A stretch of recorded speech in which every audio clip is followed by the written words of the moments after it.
நடுராத்திரி 1 மணிக்கு 2 மணிக்கு தங்களுடைய வீட்டுல இருக்கக்கூடிய ஒரு சாதாரண தொண்டன், ஒரு முருக பக்தன், அவனை போய் பிடிச்சு என்னமோ கொண்டு போய் ஹவுஸ் அரெஸ்ட்ல வச்சு எங்களுக்கு மேலெடுத்து உத்தரவு என்ன மேலிடம் தெரியல. இதுல எது மேலிடம்? ஒரே மேலிடம் இறைவன் தான், முருகன் தான், திருப்பரங்குன்றம் முருகன் தான். எங்கேயோ இருக்கக்கூடிய மணப்பாறை அப்துல் சமத்துக்கும், எங்கேயோ இருக்கக்கூடிய ராமநாதபுரம் நவாஸ்கனிக்கும் திருப்பரங்குன்றத்துல என்ன வேலை? அப்ப எங்களுக்கு ஒண்ணு தெரிய வைக்கணும். இவங்களே ஸ்டேட்மெண்ட் கொடுக்கட்டும். இவங்கெல்லாம் சேர்ந்து ஸ்டேட்மெண்ட். அப்ப கோரிப்பாளையத்துல இருக்கிறது யாரோடது தர்கா? இந்துக்கள் ஒரு பெரிய அளவுல ஒடுக்கப்படும் போது, நசுக்கப்படும் போது திரும்பி இந்துக்கள் எழுவாங்க, எழுச்சி பெறுவாங்க. நீங்க நவகாளி படுகொலையா இருக்கலாம், நாடு சுதந்திரம் அடைந்த சமயத்தில் நடந்தது, இதெல்லாம் திருப்பி இந்துக்கள் முப்பாட்ட முருகன் சொல்றீங்களே, அந்த முருகனுக்கு இந்த மாதிரியான விஷயம் வந்திருக்குது, உங்களுக்கு இதுக்கு சரியான தீர்வு காண்றதுக்கு அரசு முன் வரணும்னு ஒரு விஷயத்த சொல்லிருக்கலாமே. என்ன அங்க எங்கேயோ இருக்கிற அப்துல் சமது இந்த மலைக்கு வந்தா அமைதியா இருப்பீங்க, நவாஸ்கனி வந்தா அமைதியா இருப்பீங்க, கேள்வி கேட்க மாட்டீங்க. அண்ணாமலை அவர்களும் வானதி சீனிவாசன் அவர்களும் வந்தா கேள்வி கேட்க. இது நம் தேசம் பாரத் நேயர்களுக்கு அன்பு வணக்கம். இன்று நம்முடன் அரங்கத்தில் இணைபவர் இந்து முன்னணி பேரியக்கத்தினுடைய மாநில அமைப்பாளர் திரு ராஜேஷ் அவர்கள். வணக்கம் திரு ராஜேஷ், நலமாக இருக்கிறீர்களா? வணக்கம் வணக்கம், நலமா இருக்கேன். நீங்க எப்படி இருக்கீங்க? நலமா இருக்கிறோம். சமீபத்துல மதுரையில திருப்பரங்குன்றத்துல ஒரு பெரிய பரபரப்பை ஏற்படுத்தின ஒரு நிகழ்ச்சி, இந்து முன்னணி தலைமையில நடைபெற்ற ஒரு பெரிய ஆர்ப்பாட்டம். இது மிக சாதாரணமா கடந்து போக நினைத்தோம் பலருமே. ஆனா நீதிமன்ற உத்தரவு கிடைத்து ஒரு மணி நேரத்துல அவ்வளவு பெரிய ஜனத்திரள், ஒரு பெரிய எழுச்சி. இது எப்படி சமூக ஊடகங்கள் மட்டும் இல்லாம மெயின் ஸ்ட்ரீம் மீடியால கூட இது ஆச்சரியமா பார்க்கப்படுது. ஏற்கனவே இந்து முன்னணி அமைப்பினர், பிஜேபியினர் அங்க 2 நாட்களுக்கு முன்னாடியே தங்கிட்டாங்க. அதனாலதான் அவங்களால இதை சாதிக்க முடிஞ்சுன்னு ஒரு கருத்து இருக்குது. இது 100% இந்து மக்களினுடைய எழுச்சி. குறிப்பா முருக பக்தர்கள் தமிழகத்துல அந்த நடைபெற்ற அந்த சம்பவம், அது ஒரு தாங்க முடியாத மனதுல ஏற்பட்ட குமுறல் காரணமா வந்ததுதான். இது 100%. நம்ம இந்து முன்னணி பொறுப்பாளர்கள் அவங்க வந்திருக்காங்கிறது அது இயற்கையான விஷயம். அவங்க வந்தாங்க, இல்லைன்னு சொல்ல முடியாது. இந்து முன்னணி, பாரதிய ஜனதா கட்சி, மற்ற RSS சகோதர அமைப்புகள் சேர்ந்தவங்க எல்லாம் நிறைய பேர் வந்திருந்தாங்க. ஆனா அதையும் கடந்து தமிழகம் முழுக்க இருக்கக்கூடிய பக்தர்கள் பெருந்திரளாக கலந்துக்கிட்டாங்க. இது ஒரு மக்கள் எழுச்சி. இதுல 2வது கருத்துக்கே எதுவுமே கிடையாது. இந்து முன்னணி அதை அந்த மக்களுடைய எழுச்சியை நாம அந்த அந்த நிகழ்ச்சியில முன்னிலையில இருந்தோம், அவ்வளவுதான். இது ஒட்டுமொத்த மக்களுடைய நிகழ்ச்சி தான் சொல்லணும். இந்து முன்னணி லீட் பண்ணிச்சு, தலைமை தாங்கினது அப்படிங்கிறது கருத்து கூட மக்களுக்காக அந்த இடத்துல இந்து முன்னணி இருக்க வேண்டியிருந்தது. அதனால இது ஒட்டுமொத்த மக்களுடைய நிகழ்ச்சி, மக்களினுடைய வெற்றி. சொல்லக்கூடியவங்க எப்படி வேணாலும் சொல்லுவாங்க, இது வேணும்னே திட்டமிட்டு செய்தாங்க, அதை பண்ணினாங்க, இவங்க முன்னாடியே கொண்டு நிறுத்தினாங்க. மக்களே தன்னை போல தானா வந்துட்டாங்க. நீங்க பல இடங்கள்ல மக்களுக்கு 1 நாள் 2 நாள் முன்னாடி மீனாட்சி அம்மனை எல்லாம் பார்த்துட்டு அவங்க சொந்தக்காரங்களை வீட்டுல தங்கி அதன் பிறகு அங்க வந்தவங்க ஏராளமான பேர் இருக்காங்க. அப்படியாக இருந்தா இந்து முன்னணிக்காரங்களையும் வெறும் பாரதிய ஜனதா கட்சியினுடைய அதே போல மற்ற RSS சகோதர அமைப்புகளை சேர்ந்தவங்களை மட்டும் இது பண்ணணும்னா அரசாங்கம் இவ்வளவு காவல் போட வேண்டியது இல்லையே. நீங்க 10 SP தலைமையில 4000 காவல்துறையினர் அங்க இருந்ததாக அவங்களுடைய அறிக்கை இருக்கு. அப்ப இத்தனை பேருடைய தேவை என்ன? இவ்வளவு காவல்துறையினுடைய தேவை இல்லையே உங்களுக்கு. அப்போ மக்கள் திரண்டு வந்துருவாங்கங்கிற செய்தி அவங்களுக்கு அது போனதுனால தானே காரணம். அவங்களுக்கு அந்த மாதிரி செய்தி போயிருக்குது அரசாங்கத்துக்கு. மக்கள் எழுச்சி பெற்று இருக்கிறாங்க. மக்கள் எழுச்சியை வெளியில காமிக்க கூடாது. மக்கள் எழுச்சி ஆயிடுச்சு, இந்த ஒரு விதமான கடவுள் மறுப்பு, இந்து கடவுள்களை குறிப்பாக முருகனை வெறுக்கக்கூடிய, முருகனை எதிரியாக சிந்திக்கக்கூடிய இந்த அரசாங்கத்தினுடைய நடவடிக்கை மக்கள் மனசுல போய் அது ஒரு பெரிய தாக்கமாக மாறிருக்கு. ஏன்னா நீங்க சம்பவங்களை பாருங்க. அந்த அப்துல் சமது வந்தாரு, அதன் பிறகு MP அவர்கள் நவாஸ்கனி அவர்கள் வந்தாங்க. இவங்களை எதிர்த்து ஏதாவது ஒரு குரலாவது வந்துடா. இப்ப இந்த குரல் எல்லாம் வரல, பாக்குறாங்க ஜனங்க. இன்னைக்கு தமிழகர்கள், தமிழ்நாட்டினுடைய மக்களை போல அறிவார்ந்த மக்கள் உலகத்துல வேற யாரையும் பார்க்க முடியாது. நீங்க அவ்வளவு தெளிவான மக்கள். அப்படி அந்த மக்கள் இது பண்றாங்க அப்படிங்கிற போது இது வந்து மக்களுடைய எழுச்சியை தடுக்கணுங்கிறதுக்காக தானே இந்த முயற்சி எல்லாம். அதனால இது வந்து வெறுமன ஒரு சாதாரண நிகழ்வாக இதை கடந்து போயிட முடியாது. பல லட்சம் வருவாங்கங்கிறதுனாலதான் இந்த ஏற்பாடே. அரசாங்கத்துக்கு ஏற்கனவே தெரியும் இது. அதனால அதை தடுக்கணும். இப்படி திரண்டு வந்துட்டாங்கன்னா வரக்கூடிய 2026 அந்த காலகட்டத்துல இது வந்து பெரிய தாக்கத்தை ஏற்படுத்தும். இப்படியான விஷயங்கள் தான் இந்த நிகழ்ச்சிகளாம். அதனால ஒட்டுமொத்த மக்களினுடைய எழுச்சி தமிழகத்தினுடைய வரலாற்றுல ஒரு பெரிய மாற்றத்தை ஏற்படுத்தி. அந்த நிகழ்ச்சி நடைபெறுவதற்கு 2 தினங்களுக்கு முன்னாடியே இந்து முன்னணி இயக்கத்தினுடைய நிர்வாகிகள் வந்து கைது செய்யப்பட்டாங்க. இருந்துமே வந்து இதை எப்படி ஒருங்கிணைச்சீங்க? ஆமா. நீங்க அந்த இல்ல கைது இது வந்து 2000 பேரு பெண்கள் உட்பட 2000 பேர் கைது பண்ணாங்க. 2000 எல்லா மாநில தலைவர் இந்து முன்னணியுடைய மாநில தலைவர் உட்பட பல்வேறு மட்டங்கள்ல மாவட்ட பொறுப்பாளர்கள், ஒன்றிய பொறுப்பாளர்கள் இப்படி ஒரு பெரிய அளவிலான ஒரு கைது படலம் முன்னெச்சரிக்கை நடவடிக்கைன்னு சொல்லிட்டு அது ஒரு தனி அராஜக கதை. அதை சொல்லணும்னா நம்ம ஒரு மிகப்பெரிய இது பண்ணணும். திடீர்னு நடுராத்திரியில இந்த அரசாங்கம், இந்த காவல்துறை இவங்க வந்து ஒரு தீவிரவாதி எல்லாம் பிடிக்க மாட்டாங்க. என்ஐஏ போய் இந்த கும்பகோணத்துல என்ஐஏ பிடிச்சிருக்காங்க 2 நாளைக்கு முன்னாடி. அவங்களை எல்லாம் கோட்டை விட்டுருவாங்க. நடுராத்திரி 1 மணிக்கு 2 மணிக்கு தங்களுடைய வீட்டுல இருக்கக்கூடிய ஒரு சாதாரண தொண்டன், ஒரு முருக பக்தன், அவனை போய் பிடிச்சு என்னமோ கொண்டு போய் ஹவுஸ் அரெஸ்ட்ல வச்சு, அதுக்கப்புறம் கொண்டு போய் மண்டபத்துல வச்சு, நீங்க பாத்தீங்கன்னா சில பகுதிகளெல்லாம் திண்டுக்கல் மாவட்டம், சில மாவட்டங்கள் எல்லாம் அந்த மாவட்டத்துல இருக்கக்கூடிய எல்லா பொறுப்பாளையும் கொண்டு போய் மண்டபத்துல போட்டு கட்டில் எல்லாம் போட்டு, சார் தயவு பண்ணி இருங்க, எங்களுக்கு மேலெடுத்து உத்தரவு. என்ன மேலிடம் தெரியல. இதுல எது மேலிடம்? ஒரே மேலிடம் இறைவன் தான், முருகன் தான், திருப்பரங்குன்றம் முருகன் தான். இவங்க மேலிடம் சொல்லிட்டு எனக்கு ஒரு சந்தேகம் வருது. இப்போ எனக்கு இந்த காவல்துறை எல்லாம் சேர்ந்து திமுகவுக்கு எதிராக செயல்படுதோன்னு கூட எனக்கு சந்தேகமா இருக்கு. ஏன்னா இது செயல்பட திமுக அரசாங்கத்தின் மேல ஒரு வெறுப்பத்தான் ஏற்படுத்தும். இந்த செய்கையெல்லாம், இந்த செயலெல்லாம் திமுக அரசாங்கத்துக்கு எதிர்ப்பதான் செயல்படுது. இப்போ உட்காந்து போட்டு யோசனை பண்றாங்க, எப்படி இத்தனை பேர் சேர்ந்தாங்க, எப்படி இப்படி பண்ணாங்க, உளவுத்துறை கணக்கு தப்பிச்சா, அப்படியா இப்படியான உட்கார்ந்து இன்னைக்கு யோசனை பண்ண வேண்டிய தேவை என்ன? நீங்க செய்த செயல்கள் எல்லாம் இறைவனுக்கு எதிராக செய்த செயல்கள் எல்லாம் உங்களுக்கு எதிராக திரும்பிக்கிட்டு இருக்கு. அதனால 2000 பேரை கைது பண்ணாங்க. நான் ஏற்கனவே சொன்ன மாதிரி இது மக்கள் எழுச்சி சார். நீங்க வந்து ஒரு அடை போட்டு தடுக்க முடியாது வெள்ளத்தை. காட்டாற்று வெள்ளத்தை தடுக்க முடியுமா நீங்க? தடுக்க முடியாது. இது ஒரு கட்டத்தை கடந்து போச்சு. இயக்கம் என்ற விஷயத்தை தாண்டி இது மக்கள் மனசுல போயிருக்கு. இது நியாயம். அட திருப்பரங்குன்றம் எத்தனை பழமையானது. நக்கீரனார் 2000 வருஷத்துக்கு முன்னாடி பாடி இருக்காரு. இத்தனை விஷயங்கள் இருக்குது. அங்க தொடர்ந்து பல்வேறு விஷயங்கள் நடந்து வந்திருக்குது. தீபத்தூண் கைலாசநாதர் கோயில் முன்னாடி தீபத்தூண்ல தீபம் ஏத்திருக்காங்க. 1945 ஆங்கிலேய அரசாங்கம் வந்து போர் காரணமா, 2ஆம் உலக போர் காரணமா தடுத்து நிறுத்தினாங்க. அதன் பிறகு அது தொடர் முயற்சி பண்ணிட்டு இருக்காங்க. இதெல்லாம் நியாயமான விஷயம். அந்த கோயில் முருகனுடைய கோவில். ஏங்க பல ஆயிரம் வருஷமா இருக்கக்கூடிய ஒரு முருகன் கோவில்ல இது எங்களுக்கு சொந்தம், அது மலையை பேரை மாத்தணும், நாங்க போய் வந்து இது பண்ணுவோம் அப்படின்னு சொல்லிட்டு சொன்னா அதை வந்து மக்கள் ஏத்துக்க முடியல. அதனால இது வந்து கைது பண்ணினதுனால எதையும் முடக்கிடலாம், இந்த சீப்பை ஒழிச்சு வச்சா கல்யாணம் நின்று போயிடும் அப்படிங்கிற மாதிரி ஒரு பழமொழி சொல்லுவாங்க. ஏன்னா அது மாதிரி இல்லை. சீப்பு ஒழிச்சு வச்சு அலங்காரத்தை நிறுத்திட்டா பெண்ணு வந்து கல்யாணத்துக்கு தயாராக மாட்டோம், கல்யாணம் நிறுத்தி முட்டாள்தனமான ஒரு விஷயம் அரசாங்கம் நினைத்ததுன்னா இது வெறுமனே 2000 பேரை 2500 பேரை கைது செய்ததுனால நின்றுடும். அதுதான் மிக தவறாக கணித்த விஷயம். மக்கள் மனதிற்கு, மக்களுடைய உணர்வுக்கு மதிப்பு கொடுத்திருந்தா இந்த அரசாங்கம் அவங்க என்ன பண்ணிருக்கணும்? அவங்க ஏதாவது ஒரு விஷயத்துக்கு முன்னெடுத்திருக்கணும். உடனடியாக அறநிலையத்துறை அமைச்சர் வந்திருக்கணுமா வேண்டாமா? முதலமைச்சரே வந்திருக்கணும் அந்த இடத்துக்கு. ஒரு பெரிய மக்கள் எழுச்சி மிக்க விஷயமா மாறி இருக்கு. அறநிலையத்துறை அமைச்சர் ஏதாவது ஒரு அறிக்கை அதுக்கு கொடுத்தாரா? அங்க மக்கள் எழுச்சி ஏற்பட்டது. திருமணம் வந்த 4ஆம் தேதி பழங்கானத்துல பல ஆயிரக்கணக்கான பேர், 10,000த்துக்கும் மேற்பட்டவங்க அந்த காவல்துறை அறிக்கையே சொல்லுது. பல ஆயிரக்கணக்கான மக்கள் வந்த பிறகு இவங்க வந்து இந்த இந்து முன்னணி, இந்த RSS இவங்கெல்லாம் சேர்ந்து மொழி பிரிவினை, ஜாதி பிரிவினை, இனப்பிரிவினை எல்லாம் ஏத்துறாங்கன்னு அன்னைக்கு உட்கார்ந்து இந்த சேகர்பாபு அவர்கள் சொன்னாரு. ஐயா சேகர்பாபு அவர்களுக்கு இந்த நேரத்துல உங்களுடைய இந்த யூடியூப் சேனல் வாயிலா ஒரு கேள்விக்கு, எங்க சார் போனீங்க நீங்க? நீங்க நவாஸ் கனி, அப்துல் சமத் வந்த போது நீங்க திட்டமிட்டு மொழி பிரச்சனையை, மத பிரச்சனையை ஏற்படுத்துறீங்க, ஏன் இதே வார்த்தை நீங்க அன்னைக்கு சொல்ல முடியல? அப்போ விஷயம் என்ன அப்படி சொன்னா, இது 2000 பேர் கைது செய்ததுனால இல்ல, மக்கள் எழுச்சி, அதனால அவ்வளவு பேர் திரண்டாங்க. இது மாதிரி மக்கள் எழுச்சி ஏற்பட்டா யாருனாலையும் எதையும் தடுத்து நிறுத்த முடியாது.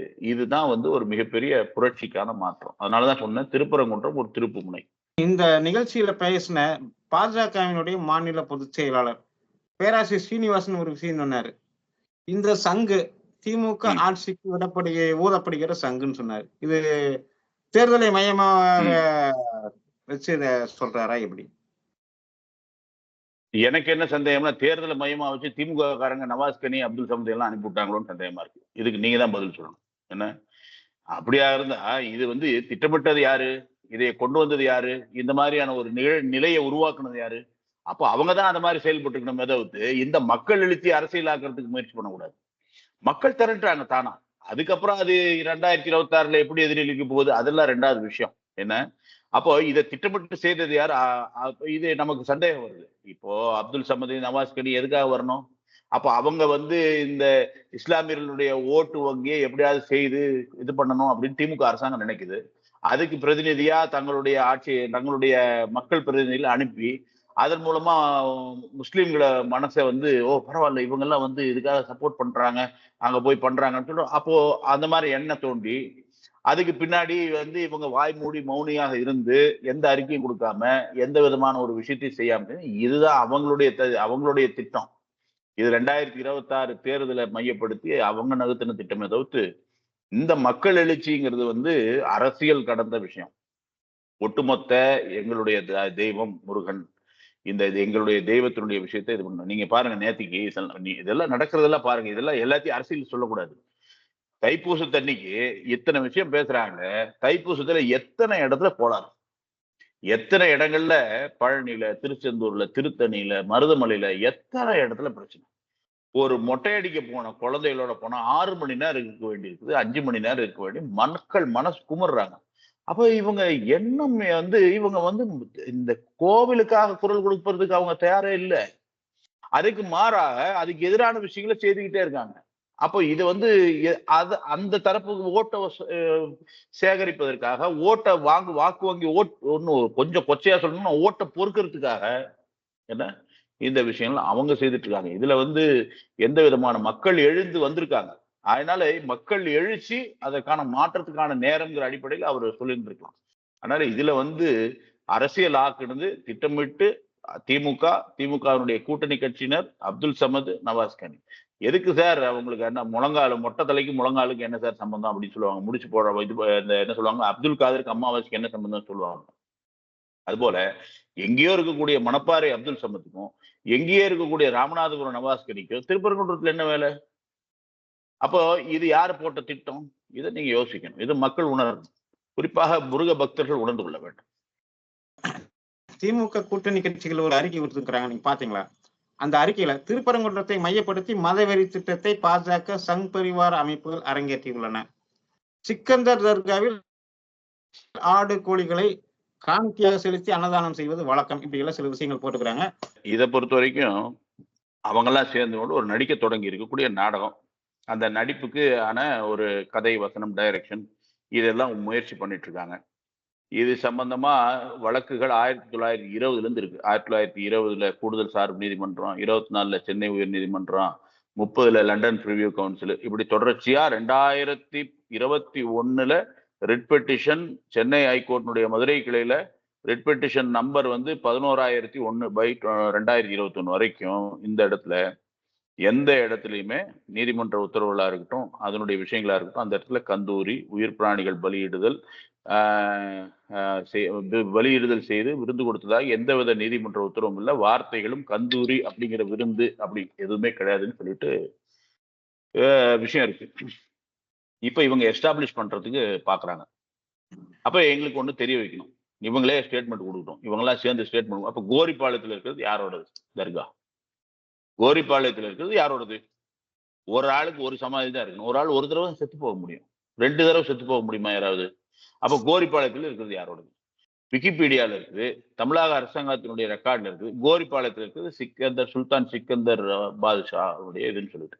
அப்போ இதுக்கு அவங்க தான் பதில் கொடுக்கணும். இதை வந்து அப்போ இதெல்லாம் வந்து தேர்ந்தெடுத்து இந்த மாதிரியான எல்லா கட்சி உடனே அனைத்து கட்சி கூட்டம் போடு, அனைத்து கட்சியும் சேர்ந்து கூட்டறிக்கை கொடுக்குறது, இதெல்லாம் இவங்களுடைய நாடகத்தினுடைய ஒரு ஒவ்வொரு அத்தியாயம் இப்படி ஒரு அறிக்கை கொடுக்கறது, அப்படி ஒரு இதை பண்றது, இதெல்லாம். அதனால இந்த கூட்டறிக்கை இந்த மாதிரியான விஷயங்கள் எல்லாம் மக்கள் புரிஞ்சுக்கிட்டாங்க. இவங்கெல்லாம் ஏமாத்த முடியாது அப்படிங்கிறது மக்களுக்கு தெளிவான விஷயம்.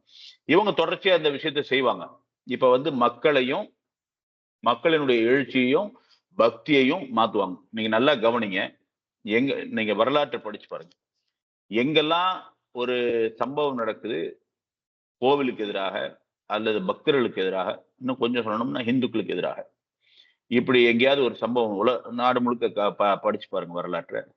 படிச்சு பார்த்துட்டு அந்த எழுகிற போது இந்துக்கள் வந்து ஒரு பெரிய அளவுல ஒடுக்கப்படும் போது, நசுக்கப்படும் போது திரும்பி இந்துக்கள் எழுவாங்க, எழுச்சி பெறுவாங்க. நீங்க நவகாளி படுகொலையா இருக்கலாம், நாடு சுதந்திரம் அடைந்த சமயத்தில் நடந்தது, இதெல்லாம் திருப்பி இந்துக்கள் எழுகிற போது உடனே என்ன சொல்லுவாங்க, இங்க வந்து சில பேர் சேர்ந்து கொண்டு இந்துக்களுக்கும் முஸ்லிம்களுக்கும் பிரிவினை பேசுறாங்க, பிரிவினை பண்றாங்க, நாங்க மாமன் மச்சம் உறவோட இருக்கோம், எங்களுக்குள்ள எந்த மாதிரி அண்ணன் தம்பி ரோதா பாய் பாய் நாங்கெல்லாம், இதெல்லாம் எப்போ வரும், இந்துக்கள் திருப்பி எழுச்சி பெறும். இப்ப சமீபத்தில் என்ன சொல்றாங்க, இதுக்கெல்லாம் காரணம் சங்கி அப்படிங்கிற வார்த்தையை பயன்படுத்துறாங்க. எங்க இந்துக்கள் எழுந்தா தன்னை உணர்ந்து அவங்க வந்து ஒரு பக்தி உணர்வோட ஒரு நம்முடைய சாமிங்கிற ஒரு அடிப்படையான விஷயத்தோட அவங்க திரும்பி வரும்போது உடனே என்ன பண்றாங்க, இது பக்தி காரணம் இல்ல, மக்களுடைய எழுச்சி காரணம் இல்ல, இது திட்டமிட்டு பின்னாடி சங்கி கூட்டம் செய்யுது, இப்படி எல்லாம் சொல்லுவாங்க.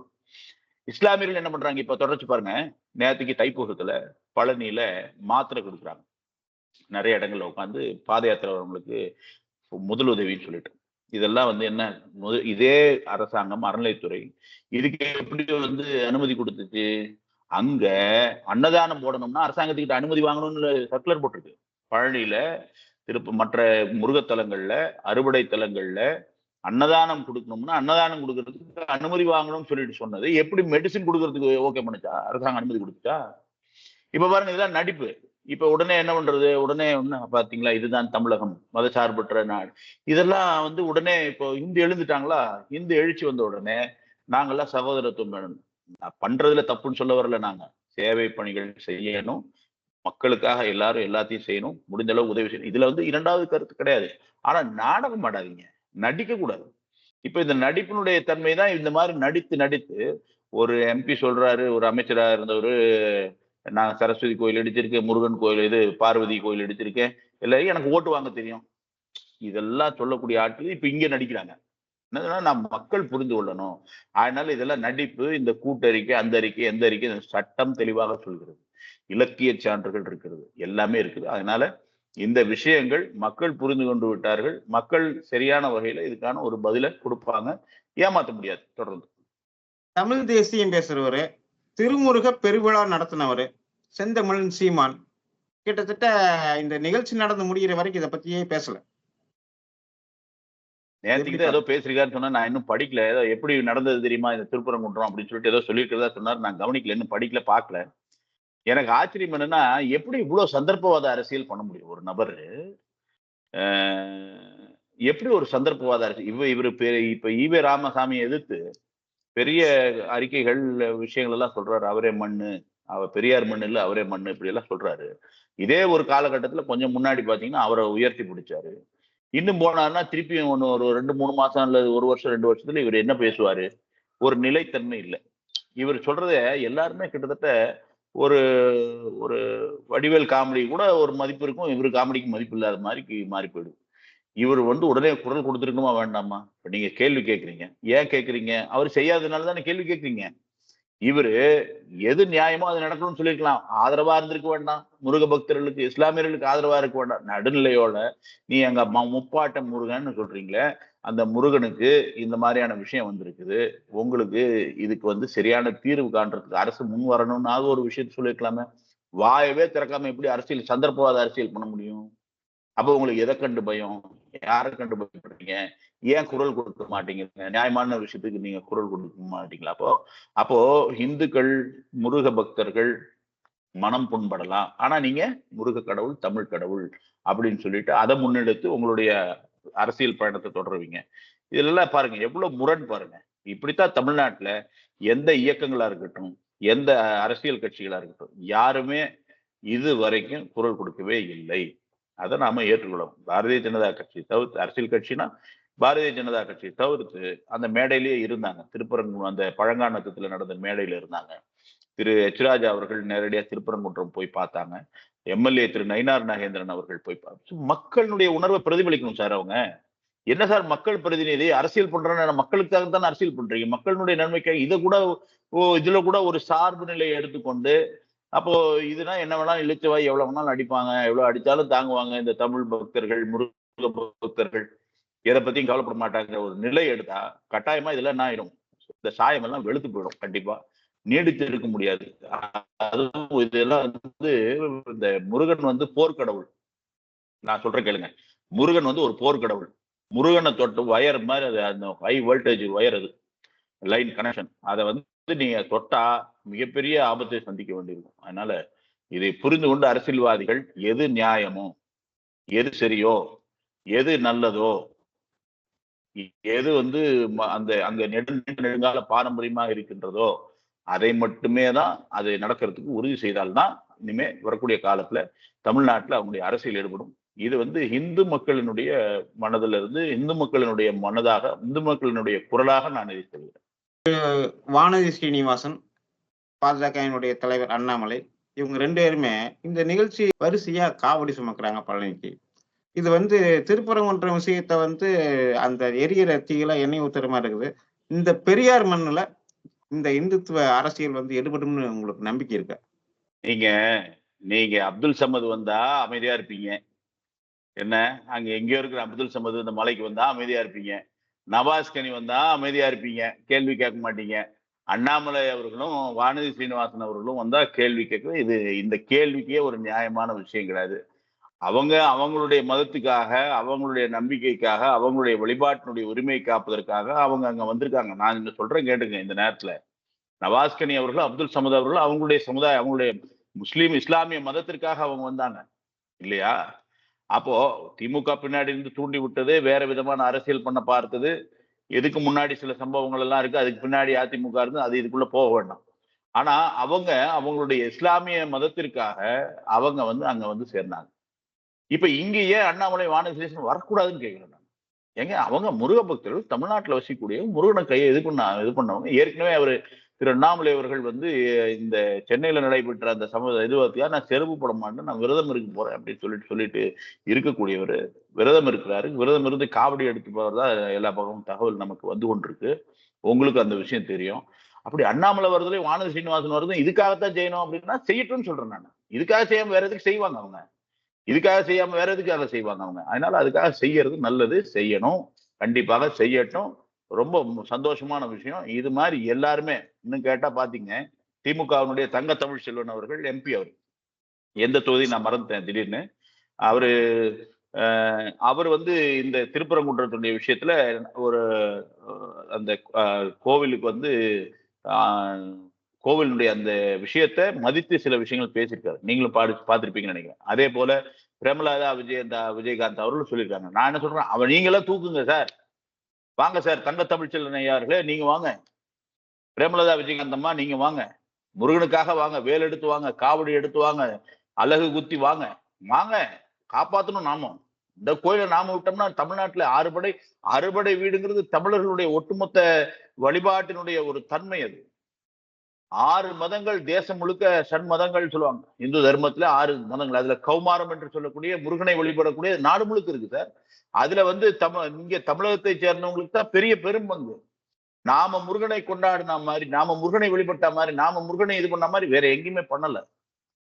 என்ன அங்கெல்லாம் கார்த்திகேயன் சொல்றாங்க, சுப்பிரமணியா சொல்றாங்க கர்நாடகாவில். ஆனா முருகன் என்று சொல்லிக்கொண்டு, அழகன் என்று, குமரன் என்று, கந்தன் என்று சொல்லிக்கொண்டு நாம வந்து செய்யக்கூடிய வழிபாடு வேற எங்கேயுமே கிடையாது. அவ்வளோ ஒரு நமக்கும் அந்த முருகனுக்கும் அவ்வளோ விஷயம் இருக்குது. ஆனால் இதுக்குதான் வரணும் அண்ணாமலை, வானதி வரனால எல்லாரையும் வாங்கன்னு சொல்றேன். ஒரு பக்கம் எல்லா கட்சிக்காரங்களும் வரணும், எல்லா இதுவும் வரணும். நீ முருகன் பக்தனா வா, நீ வந்து இந்த வழிபாட்டை சேர்ந்தவன் என்ற வகையில வாங்க, எல்லாரும் வர வேண்டும் என்பதுதான் நோக்கம். மூத்த பத்திரிகையாளர் ஒருவர் வந்து இந்த விஷயத்தை பத்தி சொல்லும் போது, இந்த கூட்டத்தை பார்க்கும்போது பயமாக இருக்கிறது. இது வந்து காசு கொடுத்து கூட்டிட்டு வந்த கூட்டம் அல்ல. இது வந்து அதுல வந்து ஒரு எழுச்சி தெரியுது, ஒரு ஆக்ரோஷமான ஒரு உணர்வு வேகம் தெரியுது. இது வந்து தமிழகத்துக்கு நல்லதல்ல அப்படின்னு சொல்றாரு. அதை மெய்ப்பிக்கும் வகையில அதே கூட்டத்துல மேடையில உங்களுடைய முழக்கத்தை நம்ம கேட்கணும். 144 போடுவியா? 144 பிளஸ் 144 இன்னும் கொஞ்சம் சேர்த்தனோம்னா 356 அப்படின்னு சொல்றீங்க. இது வந்து மிரட்டலா தெரியுது. இல்ல இது மிரட்டல் அப்படி சொல்லக்கூடாது. நீங்க 144 ஏன் போட்டாங்க? தேவை என்ன சார் 144 போடுறதுக்கு? நீங்க என்ன அங்க வந்து வரக்கூடியவங்க எல்லாம் பக்தர்களா இல்ல வந்து சண்டை போடுறதுக்கு கத்தியும் கம்பம் தூக்கிட்டு வந்தவங்களா? நீங்க யோசனை பண்ணி பாருங்க. 144 எங்க போடுவாங்க? காஷ்மீர் மாதிரி ஒரு இடத்துல, லடாக் மாதிரி ஒரு இடத்துல, மணிப்பூர் மாதிரி ஒரு இடத்துல, இல்ல வேற பல இடங்கள்ல 144 போடணும். பக்தர்களுக்கு மக்களுக்கு வரக்கூடிய இடத்துல நீங்க 145 போட்டீங்கன்னா இது அதிகார துஷ்பிரயோகத்தினுடைய உச்சம். இது அதிகார திமிர், சர்வாதிகாரத்தினுடைய தன்மை இது. அப்ப 144 போட்டா தடை போட்டுற முடியுமா? அப்போ நீங்க என்ன வேணாலும் செய்ய முடியுமா? எப்போ ஆட்சி இருக்குன்னா என்ன வேணாலும் செய்ய முடியுமா? அதே ஆட்சி தான் இன்னொரு பக்கம் இருக்கு. இது இயற்கையான வெளிப்பாடு இல்லையா? மக்கள் நினைப்பாங்களா? நீங்க நினைப்பீங்க, சாதாரண மக்கள் நினைப்பாங்களா? அந்த பத்திரிகையாளர் சொன்னாரு அப்படின்னு சொல்லிட்டு நீங்க சொல்றீங்க. பத்திரிகையாளர் ஏன் சொல்றாரு? அவர் பத்திரிகையாளர் உண்மையானது மக்களுடைய ஆக்ரோஷம் தானே அது, அந்த வெளிப்பாடு. நீங்க அழகா அதுக்கு அனுமதி கொடுத்திருந்தீங்கன்னா அந்த ஆக்ரோஷமானது ஓரளவுக்கு மட்டும் இப்ப ஆக்ரோஷம் ஜாஸ்தி ஆயிருக்கு. வர முடியாதவங்க பல ஆயிரம் பேர், பல லட்சம் பேர் தமிழ்நாட்டில் இருக்கா இன்னும். எப்படி என்னை விடாம போனா இன்னைக்கு தொடர்ந்து கேள்வி கேட்டுறாங்க. தொடர்ந்து பல்வேறு வீடியோக்கள் வந்துகிட்டே இருக்கு. திருப்பரங்குன்றத்து சம்பந்தமா நான் கிளம்புனேன், என்னை தடுத்து நிறுத்திட்டாங்க, பஸ்ல ஏற விடல, டிக்கெட் வாங்குற இடத்துல இருந்து என்னை பிடிச்சிட்டு போயிட்டாங்க. எதுக்கு சார் இதெல்லாம் செய்யணும் நீங்க? நீங்க 144 என்ன பண்ணுங்க? அதிகார துஷ்பிரயோகம் ஒரு ஒரு மிகப்பெரிய மிரட்டல் அவங்க விட்டுருக்காங்க. மிரட்டல் வந்து நாம விடல. மிரட்டல் அவங்க விட்டுருக்காங்க. இப்படி தொடர்ந்து 144 போடுவாங்க, இன்னும் 144 இன்னொரு இடத்துல போடுவாங்க, நாளைக்கு பழனிக்கு போடுவாங்க, நாளைக்கு திருத்தணிக்கு போடுவாங்க, திருச்செந்தூருக்கு போடுவாங்க, எல்லா விஷயத்துக்கும் பண்ணுவாங்க. ஒன்னா சேரக்கூடாது இந்துக்கள் அப்படின்னு சொல்லிட்டு முயற்சி பண்ணுவாங்க, முடிவு பண்ணுவாங்க. நீங்க சமீபத்துல பாருங்க, வேற எந்த இப்ப மத்திய அரசாங்கத்தை எதிர்த்து பட்ஜெட்டுக்கு எதிராக ஆர்ப்பாட்டம் அறிவிச்சிருக்காங்க, அனுமதி கொடுத்திருக்காங்க.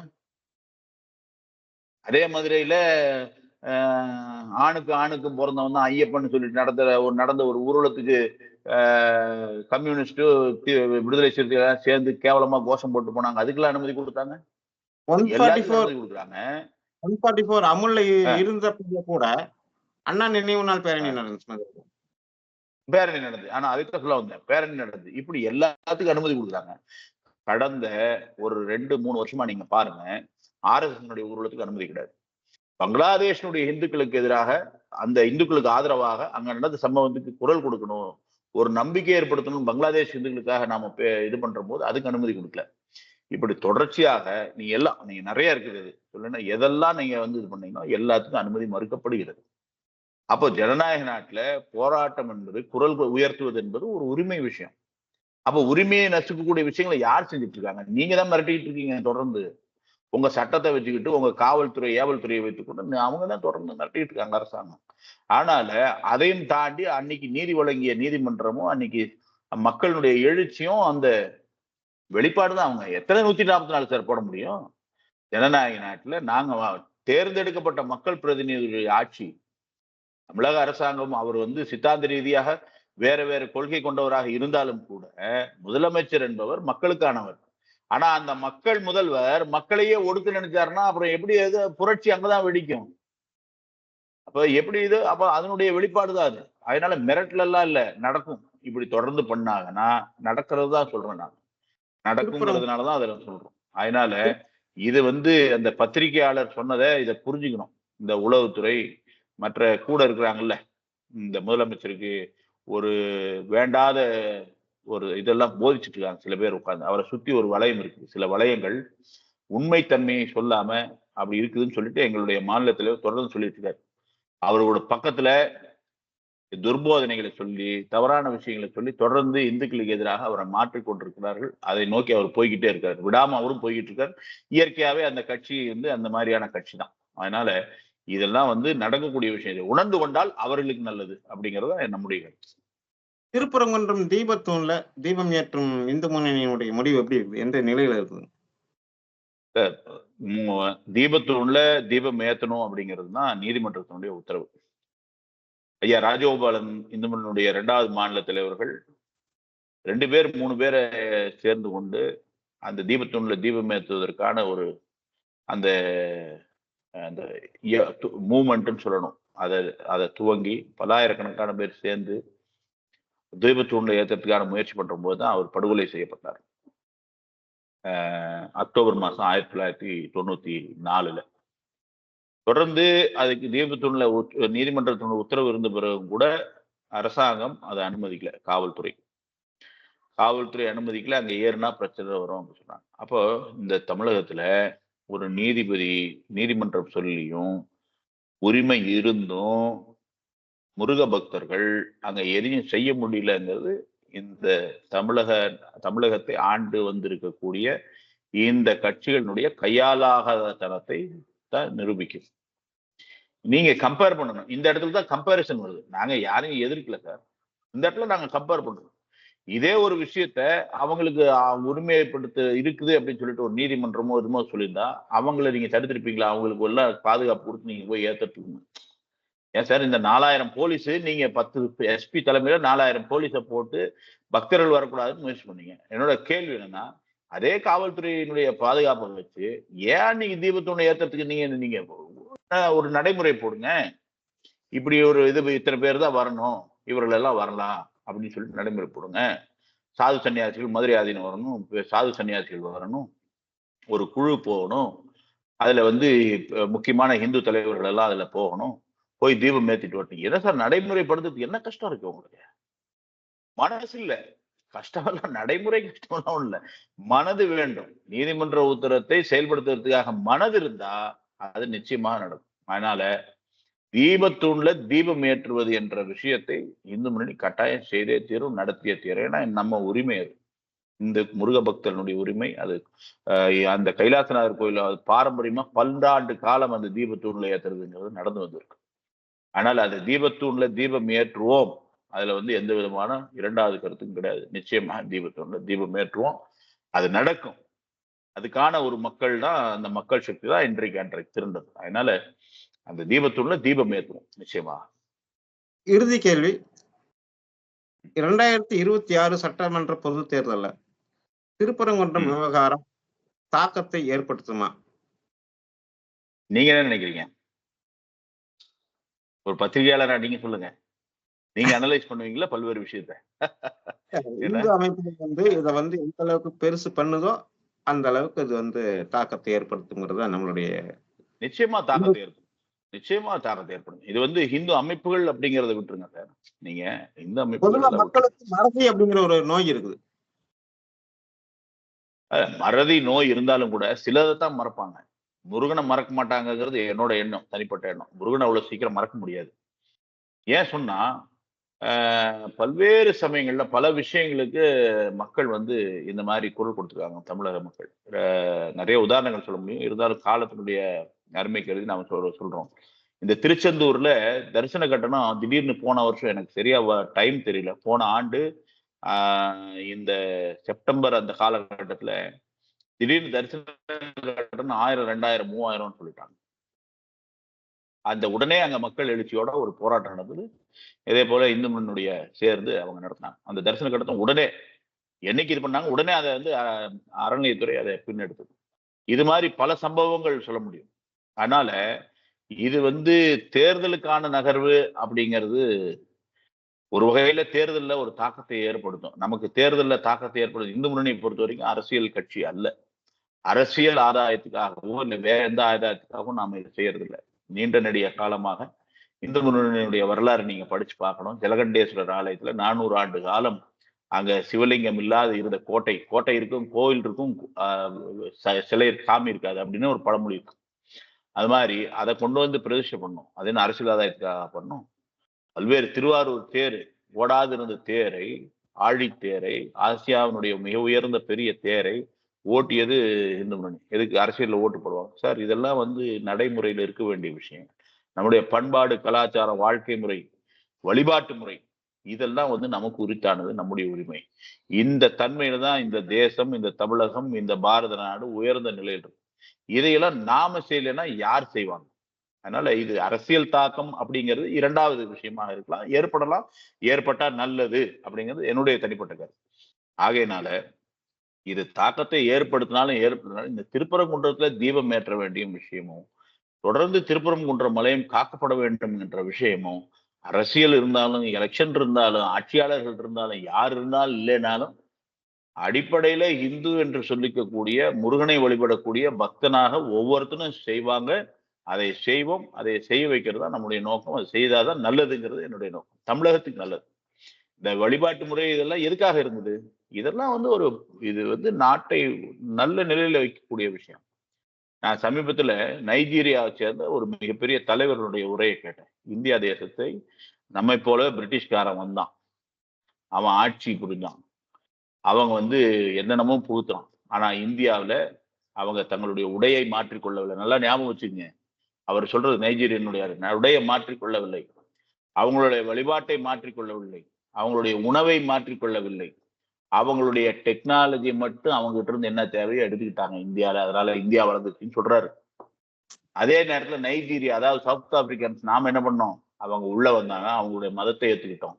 அவங்க உடையை ஏத்துக்கிட்டோம். அவங்க உணவை ஏத்துக்கிட்டோம். ஆனா அவங்க டெக்னாலஜியை ஏத்துக்கால. அதனால நம்ம பின்னாடியே இருக்கிறோம் இந்தியா விட அப்படின்னு சொல்லிட்டு சொல்றாங்க. எதனால? இந்த நாட்டுக்கு இருக்கக்கூடிய கலாச்சாரம், இந்த நாட்டுக்கு இருக்கக்கூடிய பண்பாடுங்கிறது ஒரு மிகப்பெரிய விஷயம். இதை நாம இழந்து விடக்கூடாது. இதை இழக்காமல் இருக்க வேண்டும் என்று சொன்னா கோவில்கள் இருக்கும். கோவில்கள் எல்லாம் அப்படியே இருந்தால் மட்டுமே தான் இதெல்லாம் நீண்ட நெடிய விஷயமா இருக்கும். அதனால இதை உணர்ந்து கொள்வது எல்லாருடைய கடமை. பல்வேறு கேள்விகளுக்கு தங்களது நேரத்தை ஒதுக்கி கருத்துக்களை பகிர்ந்துள்ளீர்கள். நம் தேசம் பாரத் பார்வையாளர்கள் சார்பாக நன்றியையும் மகிழ்ச்சியும் தெரிவித்துக் கொள்கிறோம். வணக்கம். வணக்கம். ரொம்ப சந்தோஷம். மகிழ்ச்சி.